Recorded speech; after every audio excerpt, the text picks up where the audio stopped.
Apa dalil bahwasanya Rasulullah SAW Isra Mi'raj dengan ruh dan jasad? Banyak. Pertama, Allah mengatakan subhanalladzi asra bi 'abdihi. Maha suci Allah yang perjalankan hambanya bi 'abdihi. Asalnya hamba itu jasad dan ruh. Paham? Karena Allah mengatakan maha suci Allah yang perjalankan hambanya. Hamba itu bukan ruhnya doang. Jasad dan ruh, ini hukum asal. Paham? Yang kedua, ketika Nabi pulang, Nabi pergi malam, sebelum subuh Nabi sudah balik. Kemudian disebutkan dalam riwayat Nabi ketemu dengan salah seorang Quraisy. Ditanya, Muhammad kau dari mana? Saya dari Baitul Maqdis. Kapan? Tadi malam. Sekarang sudah pulang? Sudah.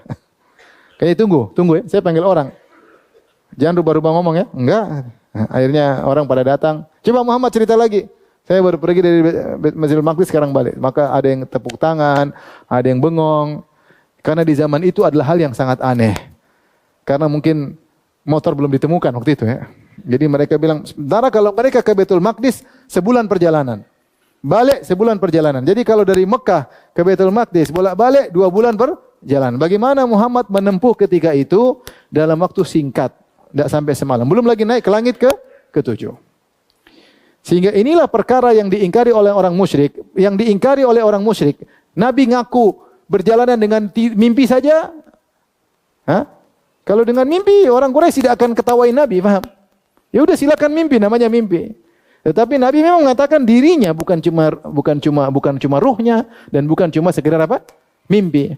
Maka inilah yang dianehkan oleh orang Quraisy karena Nabi mengaku dia pergi dengan dirinya, jasadnya ke Masjidil Aqsa, terus balik lagi kurang dari satu malam. Oleh karenanya yang benar Nabi ketika berisra dan bermi'raj dengan ruh dan jasad. Seandainya kalau itu hanya mimpi atau hanya ruh saja, orang Quraisy tidak akan tertawakan Nabi, ya boleh-boleh saja. Namanya mimpi, silakan Muhammad mimpi silakan mimpi terus Muhammad. Iya, paham?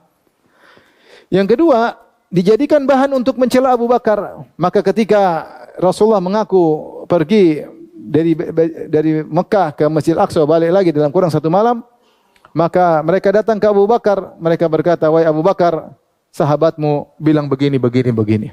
Maka Abu Bakar mengatakan, dia telah mengabarkan kepadaku lebih aneh daripada itu. Dia telah mengabarkan dia dapat wahyu dari Allah Subhanahu wa taala.